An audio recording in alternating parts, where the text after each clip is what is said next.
Bueno, todos ven la pantalla, ¿no? ¿Me escuchan? Sí, doctor. Sí, señor. Sí, señor. Sí, me hago un poquito más cerca. Bueno, lo primero es que tenemos que saber, bueno, ahí en la diapositiva ya encuentran mi nombre. Yo soy Celso Enrique Ávila, cirujano vascular y angiólogo. Hice mi pregrado en la Universidad Nacional en Bogotá. Hice el posgrado de cirugía vascular y angiología en el Hospital Universitario de Cruces en España. Ya llevo 6 años de cirujano vascular aquí en la ciudad de Cúcuta. Pues trabajo en el hospital y en la clínica médica Duarte. Siguiente diapositiva, por favor. Entonces, como definición de cirugía vascular, porque pues mucha gente confunde los términos cirugía cardiovascular con cirugía vascular. Digamos, la cirugía vascular es una rama independiente de la cirugía general e independiente de la cirugía cardiovascular. Como tal, los cirujanos vasculares estamos encargados básicamente de los 3 sistemas que son sistema venoso, sistema arterial y sistema linfático. Nosotros tenemos la capacidad y el entrenamiento de manejar todas las patologías que se derivan de estos 3 sistemas, pero solo quedan excluidas de nuestra competencia la parte cerebral y el corazón, la parte intracardíaca como tal. Del resto de las arterias del sistema, bueno, del cuerpo humano, pues es de nuestra competencia. Siguiente, por favor.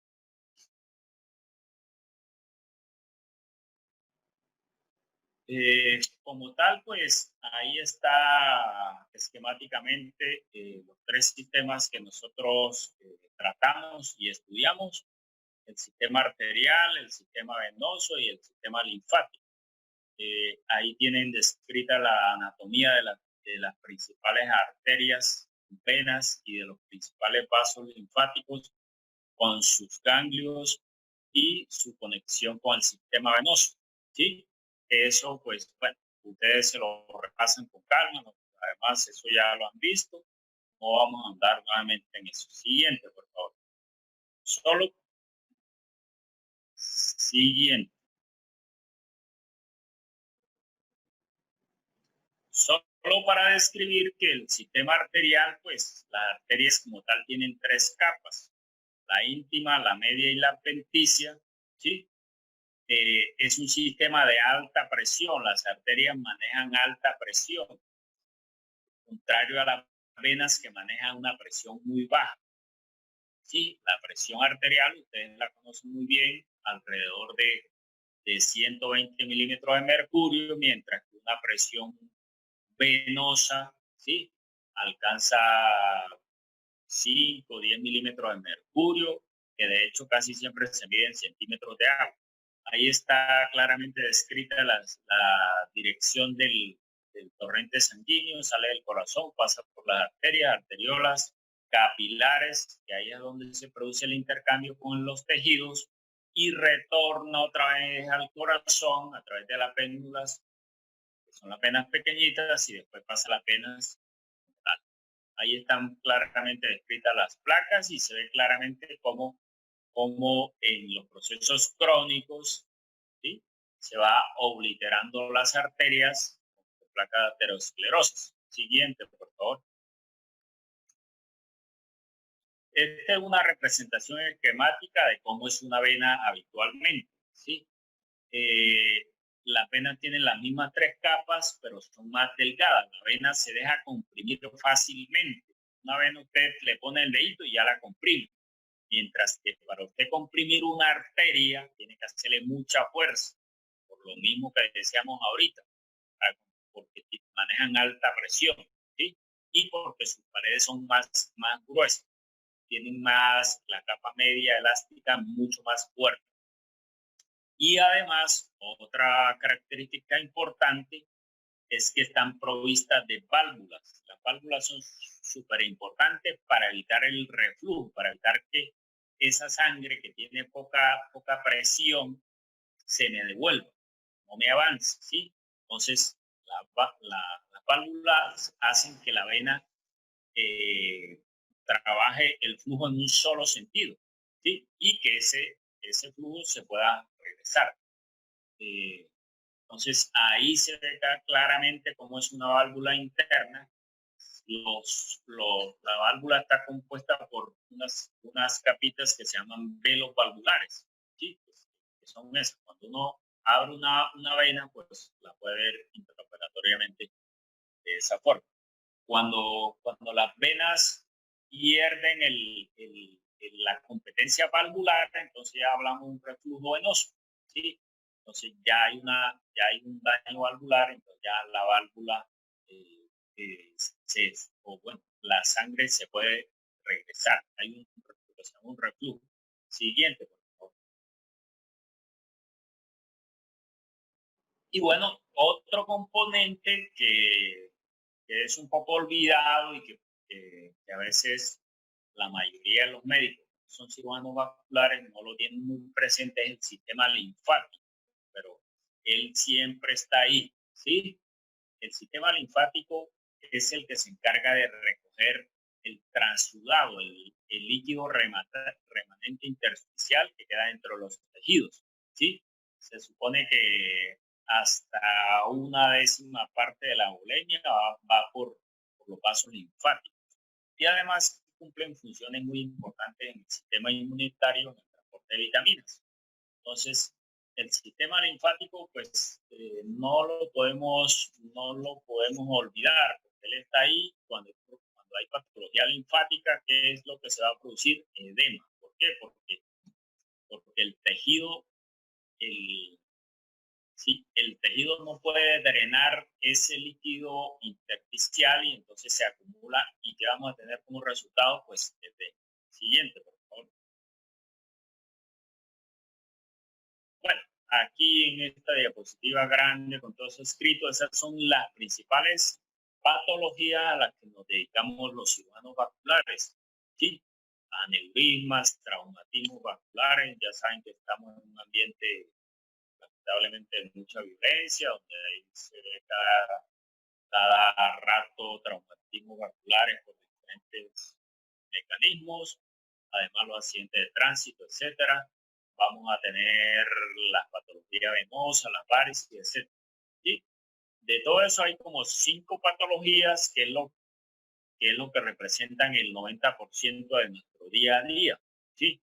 Como son los aneurismas, los traumatismos, los pies diabéticos y la patología de las úlceras venosas. Siguiente.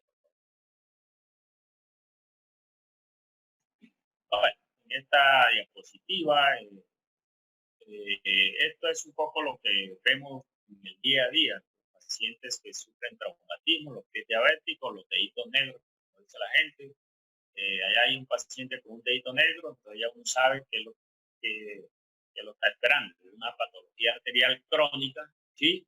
Una isquemia crónica, que hay que estudiar y que hay que tratar para evitar que ese paciente pierda la extremidad. Siguiente, por favor.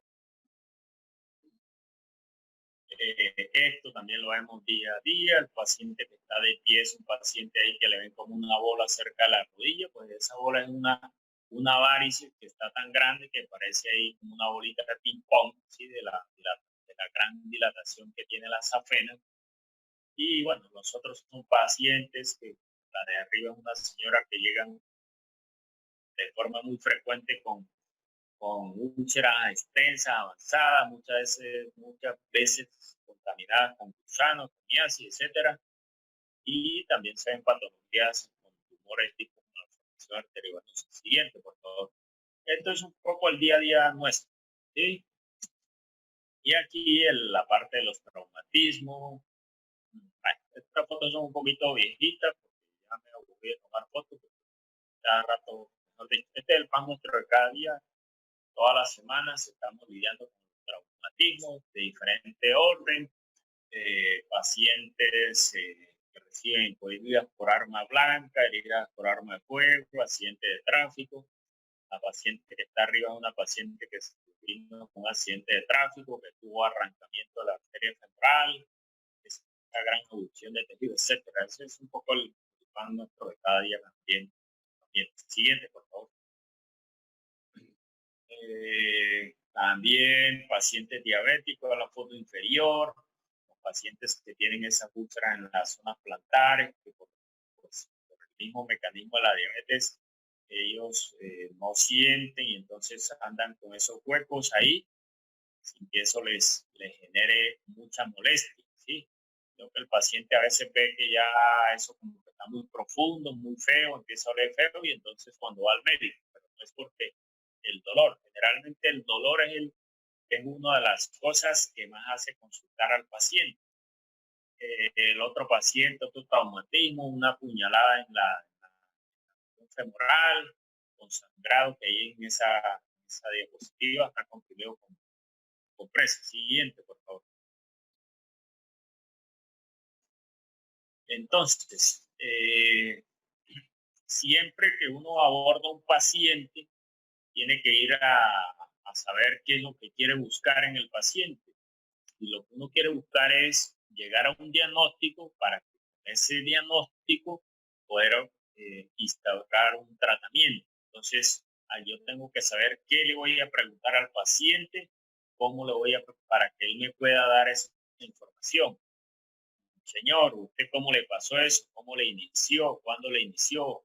¿Hace cuántos días? ¿Hace cuántos meses? ¿Cómo le apareció? Etcétera. Intentar hacer una labor un poquito detective para poder, con esa información, llenarme de datos que me puedan llegar a un diagnóstico concluyente, ¿sí? Después de eso, obviamente, yo tengo que ir a ver si lo que él me está diciendo coincide un poco con el examen físico, ¿sí? Entonces, abajo en la primera foto yo veo que hay una bueno. Dele ahí al enter. Eso. Entonces ahí hay una foto que un señor tiene una pierna más hinchada. Eso igual a que tiene una trombosis, ¿sí? El otro paciente tiene unas varices. El otro paciente tiene una úlcera. Siguiente, por favor. Entonces, bueno, ¿me escuchan? Ahora sí. Ahora sí. Sí, señor. Ahora sí. Ay, qué pena. Ustedes. Bueno, les comentaba que siempre va a haber un examen físico general al paciente, pero aquí nos vamos a centrar en el examen físico vascular o cardiovascular, ¿sí? Entonces, para eso necesitamos hacer una buena auscultación pulmonar que nos descarte que el paciente no tenga un soplo cardíaco, que no tenga una arritmia cardíaca, ¿sí? Que no tenga un soplo carotidio. Todas esas cosas nos orientan a que puede haber una estrechez, ¿sí? Una estenosis, que es el término que se utiliza en cirugía vascular. No hablamos de estrechez, sino de estenosis. Una estenosis a nivel arterial, ¿sí? También tenemos que hacer una valoración neurológica porque mucha de la patología carotidia está asociada con sintomatología neurológica. Siguiente, por favor. Bueno, digamos, el examen cardinal de nosotros en cirugía vascular es la palpación de los pulsos. Los vasculares trabajamos a base de palpar los pulsos, ¿sí? Cuando yo palpo los pulsos, es lo que quiero saber si hay continuidad del flujo arterial o no hay continuidad del flujo arterial. Entonces, por eso es tan importante palpar los pulsos, porque el pulso me va a decir si la arteria está indemne y trae la onda de pulso hasta aquí, o no, la arteria está ocluida o tiene mucha estenosis que interrumpe la onda de pulso. Por eso, como les digo, el punto el centrado de nosotros los vasculares en el examen físico está en palpación de los pulsos. Nosotros trabajamos y eso es lo que más hacemos. Y es de suma importancia para un médico saber palpar bien los pulsos. Por otra parte, pues también está la ocultación de soplo o de frénitos, pero que también es muy importante saberlo hacer y saberlo explorar. ¿Sí? Bueno, cuando el paciente tiene úlceras, tenemos que saber cuál es la localización, tenemos que intentar saber si estas son de origen isquémicas o venosas, ¿sí? Y ahí están las... Después vamos a hablar un poco más de eso. Siguiente, por favor. Bueno, aquí está esto, como les digo, este es el pan nuestro de cada día. Nosotros todos los días vemos 5, 10, 15 pacientes con úlcera, entonces tenemos que mirar si es una úlcera arterial, si es una úlcera venosa, si es linfática, ¿sí? O si es una úlcera que tenga varios componentes. Hay úlceras arteriovenosas, hay úlceras venolinfáticas, en fin. Ese ya es un poco el trabajo en sí del vascular, pero el médico que no es vascular tiene que tener una orientación clínica de saber si un paciente es una úlcera arterial o es venosa, mínimo es eso, ¿sí? Como tal, las úlceras arteriales se caracterizan porque son distales, aparecen ya de los tobillos hacia abajo. Las úlceras venosas aparecen alrededor del tobillo y hacia arriba, y a veces las linfáticas aparecen un poco en el dorso del pie o en los tobillos. Siguiente, por favor. Ahí está la representación esquemática de los diferentes pulsos que se le deben palpar a un paciente, aunque, bueno, depende depende la rapidez con que uno lo haga y el tiempo que tenga, pues generalmente uno solo palpa lo de los pies, pero dependiendo de ahí para allá, si el paciente tiene los pulsos debajo de los pies, pues ya yo me quedo conforme. Pero si yo palpo lo de los pies y no tiene, entonces me tengo que ir a buscar al siguiente nivel, que es el de atrás de la rodilla, el popliteo. Si no tiene popliteo, me tengo que ir al siguiente nivel, que es el femoral. Entonces siempre empiezo distal, pero si hay distal, pues ya yo doy por sentado que tiene el resto. Lo mismo en las extremidades superiores. Siguiente, por favor. Bueno, pues cuando uno hace todo el ejercicio de preguntarle a un paciente y de examinarlo, pues cuando ya uno tiene una información que le da para hacerse un diagnóstico presuntivo. Ese diagnóstico presuntivo yo lo tengo que confirmar o corroborar. Siguiente, por favor.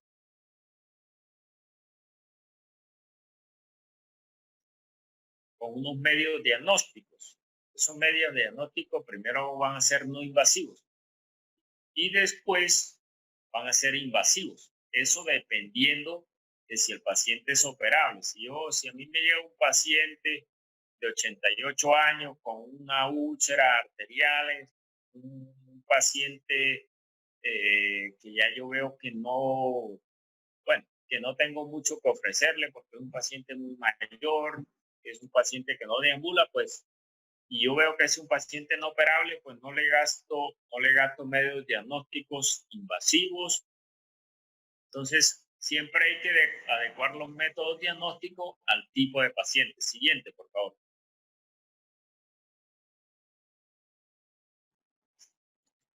Los métodos diagnósticos, como saben, pues se dividen en no invasivo e invasivo. Pues la palabra clara lo dice. Invasivo generalmente necesita de la inyección de un medio de contraste, ¿sí?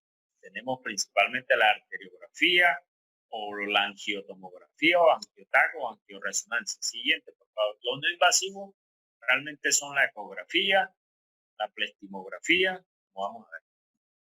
Este es el método no invasivo más importante y más certero que tenemos para estudiar la enfermedad arterial.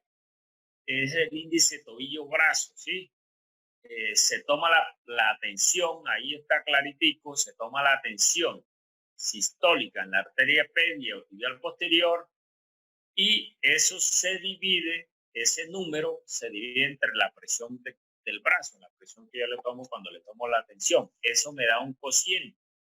Entonces, según ese cociente me va a decir qué tan crítico o no está la perfusión, la presión arterial.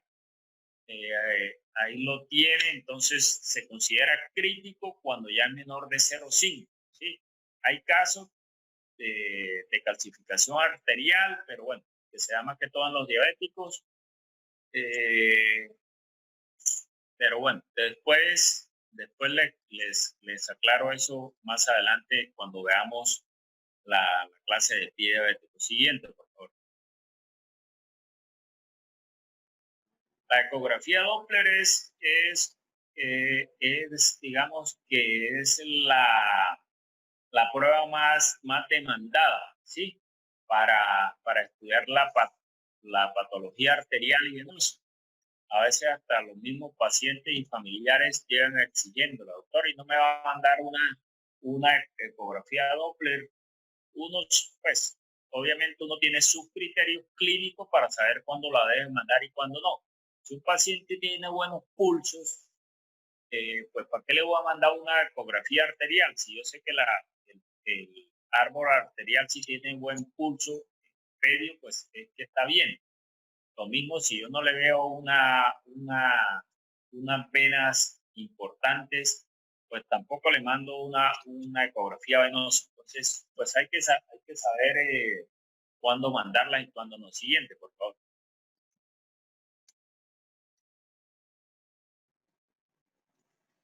Ahí están las indicaciones, cuándo se debe mandar y cuándo no. Generalmente la interpretación, es importante que se sepan la interpretación, porque ahora los radiólogos, ellos en el reporte hablan de onda bifásica, trifásica o monofásica. Cuando se hable de monofásica, la última parte, la onda monofásica, es que el flujo arterial es mínimo. Eso ya eso es indicativo de obstrucción arterial severa. ¿Sí? Entonces, él pone onda pedia monofásica. Entonces, ¿qué ya debe saber el médico? Que ese paciente tiene una obstrucción arterial severa en esa arteria. ¿Sí? Siguiente, por favor. Cuando es trifásica es todo lo contrario. Cuando es trifásica quiere decir que el flujo es normal. Ahí está claramente la representación de qué es cada onda, ¿sí? La primera es una onda trifásica, ¿sí? Que tiene los tres componentes, la otra es bifásica. La que está aquí al lado, ¿cómo les diría? La segunda subiendo a la derecha, esa es una onda monofásica, ¿sí? Cuando sale la curva aplanada, que es la última, ahí ya se habla de ausencia de flujo, ¿sí? Entonces ya es el estado más crítico. Ausencia de flujo es que ese paciente está en isquemia aguda, que ahí no hay flujo. Cuando hay onda monofásica, por lo menos hay un poquito de flujo. Siguiente, por favor. Bueno, aquí está un poquito más la interpretación de cómo se ven las ondas, porque esa es la otra. El radiólogo hace la ecografía y manda la imagen, entonces el médico pues tiene forma de saber interpretar mejor. Siguiente, por favor. Bueno, qué pena, la anterior un poco para explicarles ahí una cosita aquí en esta imagen de la derecha. Se ve como cuando la arteria no tiene una estenosis importante, el flujo proximal da una onda trifásica, ¿sí? Cuando hay una estenosis, después de la estenosis, también algunos radiólogos utilizan ese término de Parvus Tardes para decir que es una onda monofásica, ¿sí? También es sinónimo de una onda monofásica el Parvus Tardes. Vean cómo cambia el aspecto de la onda, la amplitud y el ensanchamiento. Siguiente, por favor. Bueno, la ecografía Doppler venosa, pues también la utilizamos para estudiar la trombosis venosa, para estudiar las varices. habitualmente tiene que haber un flujo espontáneo, básico. Bueno, son un poco cositas. Lo importante es que sepan cuándo pedir una cosa y cuándo pedir la otra. Siguiente, por favor. Aquí se ve un reflujo de safena mayor, el cambio de coloración, ¿sí? El espectro Doppler en la curva de la izquierda, abajo se ve cómo es el flujo fásico, que es esa onda un poco desordenada. Usted lo pone al paciente a respirar y él hace un sub y baja, digámoslo así, del flujo, ¿sí? Que es esa onda en la parte inferior. Siguiente, por favor.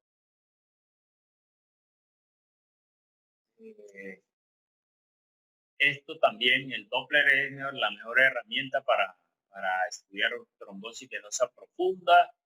Como es en la diapositiva a la derecha, hay una trombosis marcada, se marca la vena, la arteria poplitea, la de color rojo, pero la vena, que es la que va por arriba, no marca color. Eso quiere decir que está obstruida, trombosada, no da color. Siguiente, por favor. Bueno, la plastimografía es un examen que a mucha gente le parece algo, bueno, impopular o mejor dicho, la mayoría de los médicos que no son vasculares no saben ni qué es una plastimografía, ¿sí? Entonces lo ven por allá como algo muy lejano, como algo muy sofisticado. La plastimografía, pues, vamos enfocando en la arterial, que es la que se hace y tiene vigencia actualmente, porque la venosa era un examen que se hacía cuando no teníamos la herramienta del ecodoppler, o sea que ya eso quedó archivado. Entonces concentraremos en la patología arterial, la plastimografía arterial. Siguiente, por favor.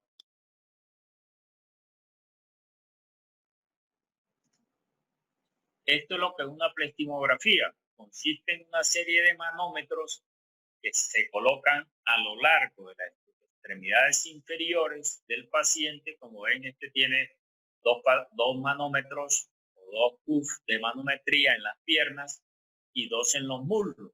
Entonces, ¿qué es lo que y otro en las extremidades superiores? ¿Qué es lo que me hace este aparato?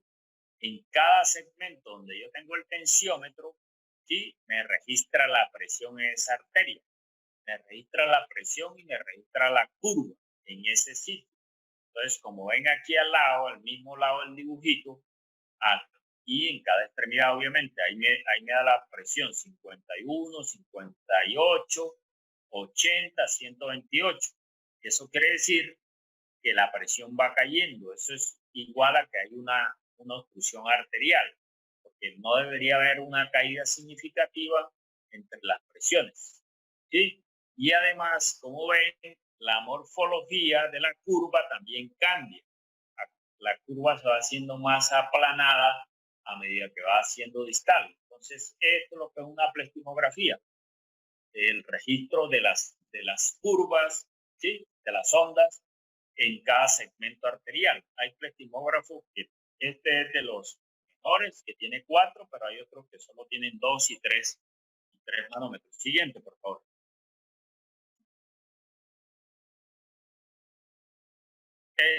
Como ven aquí en el dibujo, el que vimos anteriormente tenía 4 manómetros. Este es una foto del plastimógrafo que tiene el doctor Moreno, que solo tiene 3.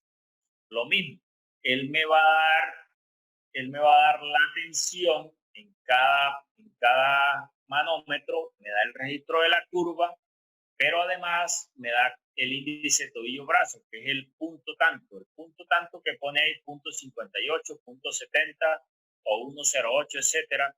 Ese es el índice tobillo-brazo en ese sitio, ¿sí? Entonces, la plastimografía de la izquierda, digamos que es una plastimografía normal, porque ven bien las curvas. El de la mitad, ya ven, si comparan las curvas del de la mitad, del de la izquierda con el de la mitad, pues ven que las curvas están bastante alteradas. Son curvas que ya van perdiendo la amplitud. Y lo mismo también con el de la derecha. Ven la calidad de las curvas, ¿sí? Nada que ver el de la izquierda con el de la derecha. Entonces, eso ya significa que hay una patología arterial obstructiva. Eso es lo que es una pleximografía. Siguiente, por favor. Bueno, aquí entramos al campo de los diagnósticos invasivos, dentro del cual la arteriografía es pues la prueba reina o el gold estándar que nosotros más hacemos, ¿sí? Esa es la que nos va a decir qué es lo que pasa con las arterias, dónde están tapadas, dónde no, cuándo se... Y bueno, generalmente uno cuando hace una arteriografía es que ya piensa o tiene en mente operar a un paciente. Ahí están las indicaciones y muy importante las complicaciones, porque hacer una arteriografía pues es como dijimos, un examen invasivo que a veces tiene hasta riesgo de muerte del paciente. De hecho, se nos han muerto varios pacientes solo con hacer una arteriografía. Adelante, por favor. La arteriografía se hace con la técnica Seldinger, que es la misma técnica que se hace para crear acceso vascular a nivel de catéter venoso central. Eso, bueno, existen múltiples videos para que aprendan a eso. Y entonces no vamos a profundizar en eso. Pero pues está bien que se sepa la técnica porque eso es, eh, bueno, de dominio médico que debe saber. Adelante. Entonces, estas son arteriografías, ¿sí? Como es la de la izquierda, pues una arteriografía normal. Las arterias se ven sanitas, no se ven estenosis, tal, se ven todas sus colaterales. En la de la mitad ya empiezo yo a ver que es una arteria que tiene un poco de placas, que no tiene una continuidad clara, que tiene múltiples estenosis y múltiples obstrucciones, ¿sí? Sobre todo, bueno, ambas, sobre todo la izquierda, ¿sí? Ahí están dibujadas las arterias de las dos piernas. Y el de la derecha es una estenosis a nivel ilíaco, ¿sí? Entonces, ven la aorta terminal se ubica en las ilíacas y en la ilíaca derecha se ve un poquito estenosado, tampoco es mucho, la verdad. Siguiente, por favor. Esta es una arteriografía de un aneurisma de aorta, se ven claramente, ahí se ve el catéter ese que asciende, que tiene unos punticos brillantes, que es el catéter por el que se inyecta el contraste, ¿sí? Se inyecta el contraste a través de ese catéter y le dibuja la arteria. Se ven claramente los riñones y las arterias renales, y debajo de las arterias renales se ve una gran dilatación de la aorta, que es el gran aneurisma de aorta abdominal. La misma situación pasa en la foto de la derecha, pues un gran aneurisma, una dilatación severa de la aorta con riesgo de ruptura, que si eso se llega a romper, pues eso produce una muerte inmediata. Siguiente, por favor. Bueno, si quiere, dele por favor en la parte de abajo, que ahí muestra la arteriografía para que la vean allá, cómo es una arteriografía en modo dinámico, que es como se ve como tal, ¿sí? Eso es en modo dinámico, entonces uno sigue la arteria. Abajo ven que es una arteria que está muy ocluida a las arterias tibiales. Bueno, eso ya lo miraremos cuando más adelante. Sí, siguiente, pues ahí está para que ustedes la repasen allá y la analicen con cuidado, comparen una arteriografía normal de otra que no. El angiotac también es una prueba invasiva.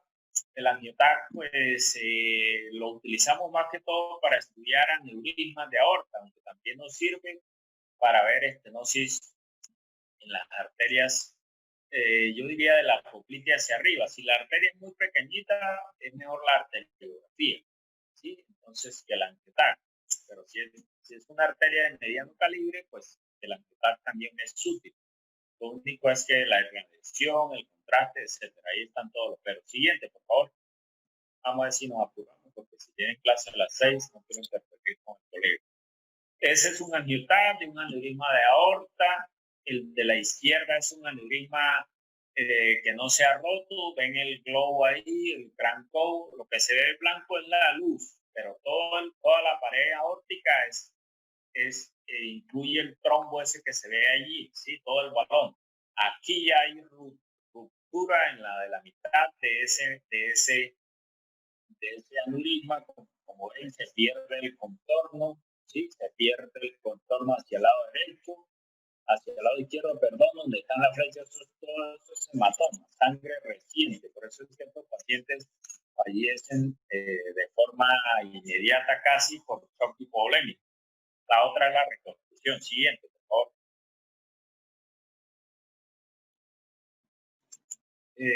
Esta es la reconstrucción de las arterias de miembros inferiores con angiotomografía, como le digo. Generalmente lo utilizamos de la rodilla hacia arriba, porque ya las arterias tibiales, pues poco o sea, es muy difícil la información. Siguiente, por favor.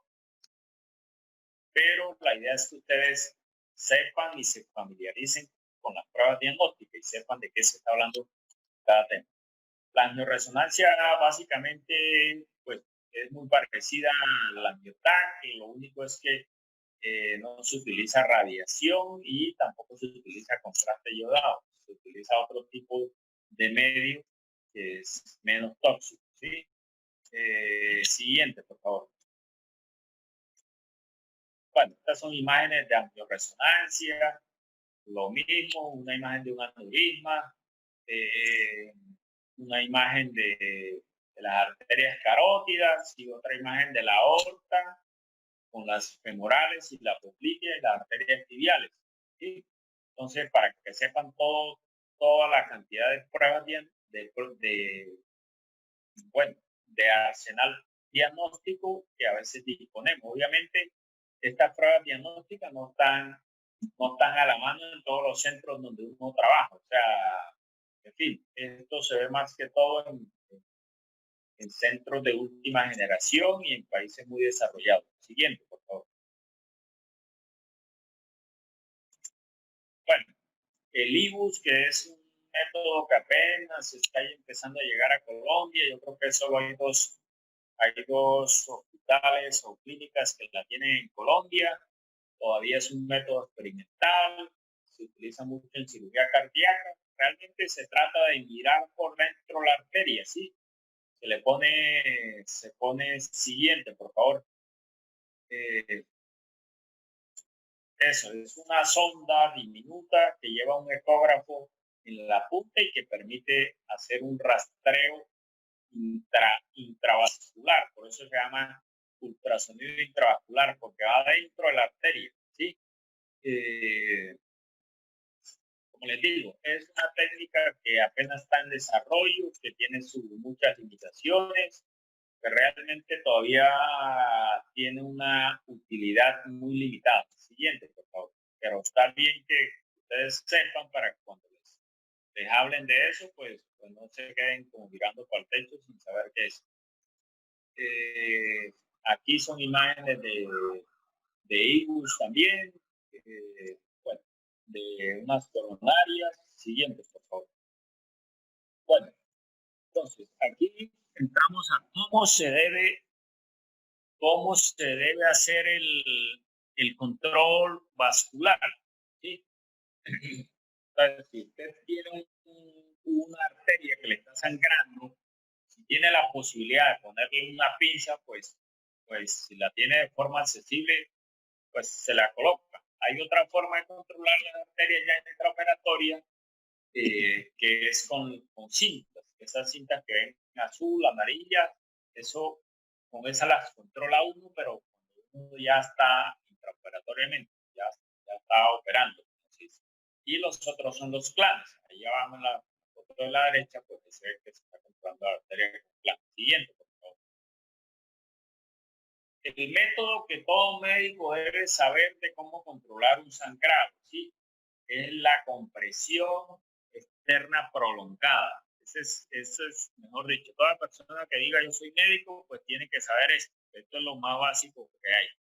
Y como el médico siempre está expuesto a la hemorragia, pues debe saberlo, ¿sí? Porque a veces está uno, bueno, en diferentes partes por piso, vean que le sacaron el tiempo a aquel y no le dan para controlar el sangrado, etcétera. Bueno, cantidad de ejemplos que no tenemos tiempo a referirlos, pero lo que ustedes deben saber es que el principio básico de todo control vascular está en la compresión externa prolongada, ¿sí?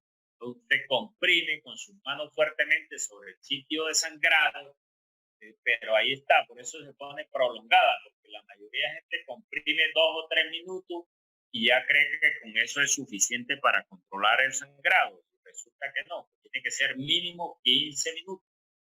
Eso es. Entonces, a tener eso en cuenta, muchachos, porque como les digo, esto es algo que siempre el médico está intentando eso. Siguiente, por favor.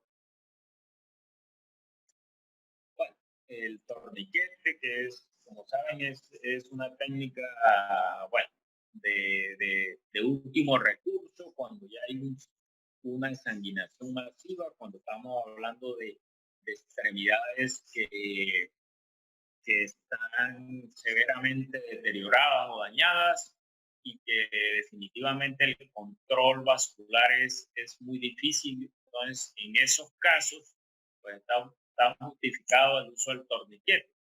Y, como les digo, ahí están todas las características. Idealmente, mejor dicho, es ya el último recurso, ¿sí? Si el médico hace un buen control eh, con la técnica anterior, no debería poner, no debería poner torniquete, porque el torniquete también lleva unas lesiones asociadas, unas complicaciones que se pueden dar, ¿sí me entiende? Entonces, a tener eso en cuenta. Siguiente, por favor. Bueno, estas son las formas de controlar las arterias intraoperatoriamente, como les digo, con las cintas, con los planes. Esto ya digamos que esto es un poco ya cuando uno está operando un paciente con una arteria femoral, que es lo que se ve ahí, ¿sí? Entonces, cómo la controla para hacerle el bypass, para hacerle la anastomósis, etc. Siguiente, por favor. ¿Verdad? Venga, 5 minutos porque, no sé.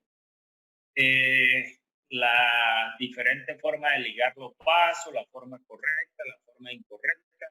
La forma correcta de ligar un vaso es al relés del vaso. El vaso no debe quedar ni tan estrecho ni tan holgado, ¿sí? Porque ambas formas son incorrectas. Las formas de hacer hemostasia cuando uno ve una arteria que la puede suturar, aunque bueno, una cosa es el dibujo y otra es cuando la cuestión está en vivo. Siguiente, por favor. Las diferentes formas en que se abordan las arterias. Hay arteriotomías longitudinales, que son a lo largo del vaso, y arteriotomías transversales, ¿sí? Es eh, a través del vaso, ¿sí? Generalmente cada una tiene una aplicación. Generalmente las transversas las utiliza uno cuando tiene que hacer una embolectomía, y las longitudinales cuando uno hace un bypass. ¿Sí? Siguiente, por favor. Aquí están las diferentes formas de cerrar una arteria. Después que yo abro una arteria, pues tengo que mirar a ver cómo la voy a cerrar. Aquí está el cierre primario. Cierre primario significa pared con pared, ¿sí? Como ven el dibujito rojo del de abajo, pues cuando yo cierro pared con pared, si es una arteria pequeña, se me puede estenosar, se me puede disminuir el diámetro y eso a veces conlleva riesgo de estenosis. ¿Sí? Acá lo ven también en el dibujo de la derecha. Entonces, eso es lo que es un cierre primario, ¿no? Que hizo cierre primario es que no le puso ningún material, sino que cerró pared con pared. Siguiente, por favor. La otra forma de cierre es angioplastia con parche. Entonces, yo con un material protésico se lo pongo a la arteria encima y suturo por un lado y por el otro para evitar casualmente eso, que la arteria se me estenose. ¿Sí? Entonces, así yo lo que hago es que la arteria quede con mayor calibre del original. ¿Sí? Mantenga su calibre o quede un poquito más grande. ¿Por qué? Porque yo necesito evitar que la arteria se me estenose, se me tape. Siguiente, por favor. Bueno, los diferentes tipos de anastomosis vasculares, término terminal, término lateral. Siguiente, por favor. Laterolateral. Término terminal, como su nombre lo indica, es boca con boca, digámoslo así. ¿Sí?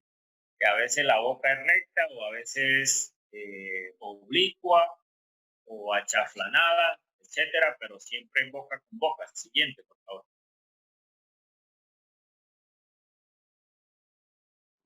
Eh, Término lateral es cuando una arteria termina sobre la cara lateral de otra. ¿Sí? Entonces no es boca con boca, sino la parte terminal de una en la parte lateral de la otra. Eso se utiliza más que todo en los bypass. Es un bypass con una aortofemoral. ¿Sí? En la prótesis que se ve ahí el material cosido sobre la arteria femoral. ¿Sí? Siguiente, por favor.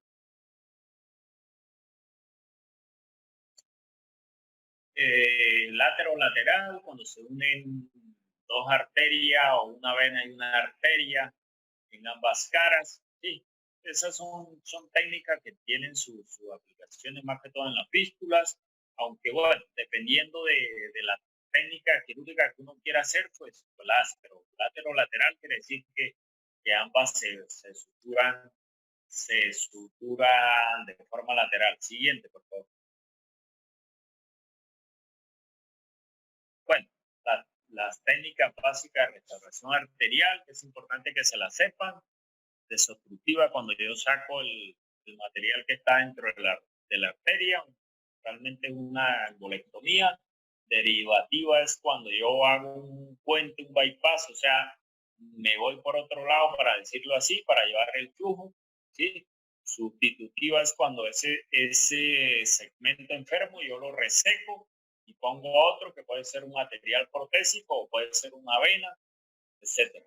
Y la angioplastia con parche, lo que habíamos hablado ahora, con un parche para evitar que la arteria se venose. Siguiente, por favor.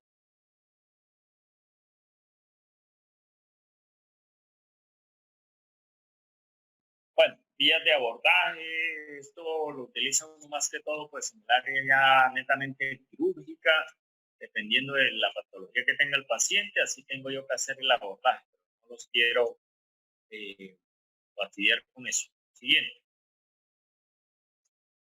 Entonces los procedimientos se dividen en abiertos y clásicos y endovasculares. ¿Sí? Ahora está de moda y sigue estando ganando terreno la cirugía endovascular o cirugía mínimamente invasiva.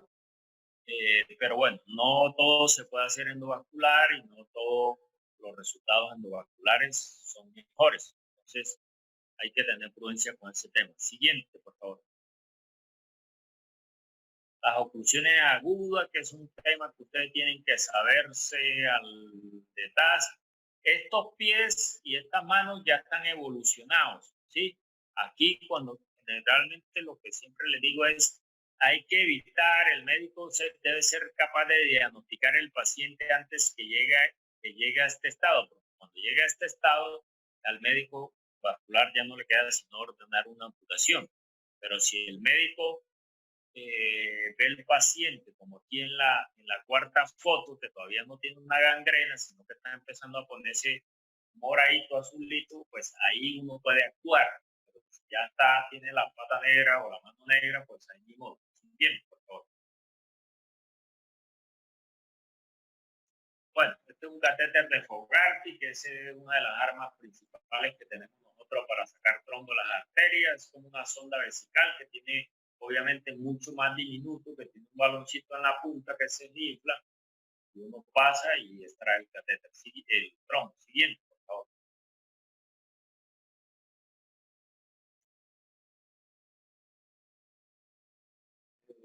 Aquí está cómo se saca un trombo, se mete ese